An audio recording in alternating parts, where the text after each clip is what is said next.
They happened also in China, happened in Japan and India. And I think this was to just wrap up again a kind of demand so that the impact of the recession could be eased and there could be a kind of growth.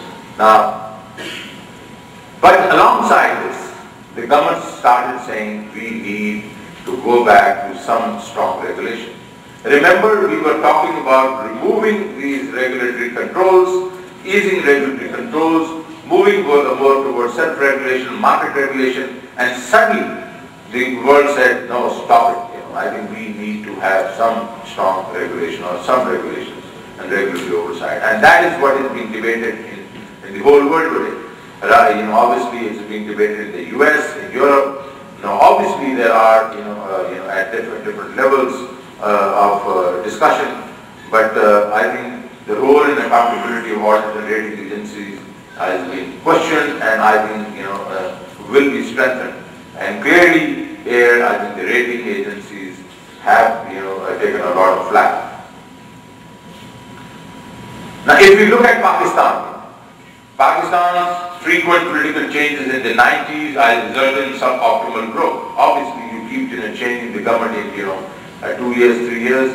You will not have a long-term policy perspective, not a long-term policy framework, and that did affect Pakistan. And some say that the 90s decade was a lost decade. We did see growth returning to Pakistan in 2007 because of the continuity of government. And we saw the growth in the GDP, but there were structural imbalances, and they continue. And I think this is where we just go wrong. And one of the reasons why one of the structural imbalances, which I think you understand more than everybody else, and certainly my friend over here, Mr. Abdullah Yusuf, played a very important role in trying to correct that structural balance, and that is lack of resources of the government. Not only that there is lack of resources of the government, which is the tax to GDP ratio, because there are two areas over there. One area is obviously the policy kind of gaps, where there are areas of the economy which obviously are not taxed by policy, which is the agriculture sector. Clearly. We also knew, that the services sector till recently, was not taxed, and now some of them have been. And then we also had, the capital gains on not only real estate but capital gains on stock exchange. Shares were also not taxed. Now those areas all have been brought back, except agriculture. But the other one obviously has been, obviously our implementation. We need to just, reach out to those people who do not pay taxes, and we got to just actually ensure that we increase our tax to GDP ratio, which currently, if I just add back the tax on petroleum, is around 10.5%. I think we need to go to minimum 15%, and we need to go to 20% in 10 years. I think unless we don't do that, and this is not there is no rocket science in this. Neighbors like Sri Lanka doing 17% today. They have the political will to do it, then we must have the political will. And this is not a question of you and me trying to enforce this. It's a question of political will. Unless the people who basically run the governments and run political structures, both sides of political divide. They don't decide that they will pay taxes and then make sure everybody else pays taxes. We will not see this tax to GDP ratio going to around 20%. And I just went to Turkey and I saw the Turkey transformation in Turkey over the last 8 years. Guess what? One of the reasons was that their tax to GDP ratio had risen from almost 10-11% to 23%. And they have done it, we can do it. I think if Sri Lanka has done it, we can do it. And I think that is one of the structural imbalances which basically we have to correct. And I think the basis was laid. I think Mr. Abdullah Yusuf was instrumental when this whole thing about self-assessment, voluntary self-assessment was a fantastic basis that people should just voluntarily just file tax returns.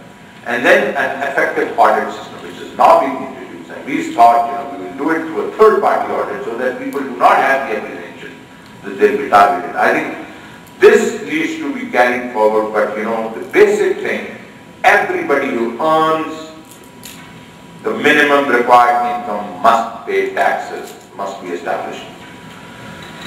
We also have a very low savings rate. I mean, 14%. The rule of thumb is that, your growth rate, sustainable growth rate will be 1/4 of that. Which means we just only can have a sustainable economic growth rate of 3.5%. What are we talking about? I mean, when you go back and see what China is and India, the same rates are, they are in excess of 30%. That is why they are growing at 8% plus. So we must understand that this is, the reason for that is that because of high inflation, because of intervention of the government, high fiscal deficit, we are in the market all the time, borrowing. That, we have not been able to create an environment of low inflation, low kind of, interest rates, which gives incentive for people to save. In a high inflation environment, high interest rate environment, there is no incentive for people to save. They want to spend today. So I think we've got to just look at that, and we frankly also have to give incentives for people to save. We also have, deterioration in the poverty levels. And of course, the reason for that is, and if you study the reason for that is that we have these boom busts. And when does the boom happen?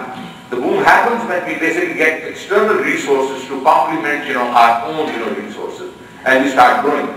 And when those external resources dry up, we got those resources in the 60s when we were part of Seattle Centro, and we got those resources when we were part of the Afghan War, and we got those resources when we're now part of, obviously war on terror.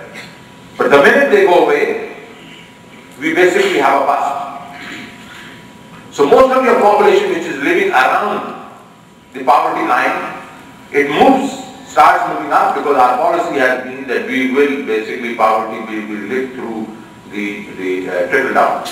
The trickle down of GDP growth, which means there will be capital formation at the higher levels of the society, and then the obviously the benefit will trickle down to the poor people, because we have never thought that we should have a targeted strategy against the poor people of this country. Unfortunately, apart from now that we have this very series of growth. Otherwise, we always thought that it's a trickle down. The trickle would reach these people in 5 to 7 years, and you would see that some of them will just jump over the poverty line, and when the bust would come, they would come down, drop again within 2 years. That's what you saw now. You saw that happening, in the late 80s, but you also saw that happening now. 2005 to 2006, the poverty level had dropped from obviously 30%, around 28 to 30%, down to, by World Bank survey, around 17-18%. They're back to around 30% within 2 years. So I think what we need to, this is one of the major issues that we've got to target poverty as an issue. Why should 30% to 35% of our people, of people of this country, be just living below poverty and only be dependent on the trickle down of the GDP growth? Then we have limited health and education. If you do not educate your people, you do not spend money on the most important resource you have, and that is human resource, then we are not going to go anywhere. There is no country in this world which actually has progressed rapidly without spending money on education. The Deputy Prime Minister of Turkey told me, Dr. Babacan, and he said, Mr. Tareen, if you look at our numbers, number one expenditure in 2001 was military. Number one expenditure today, with a 23% tax to GDP, is education. And I think I was really horrified when I was told by, I think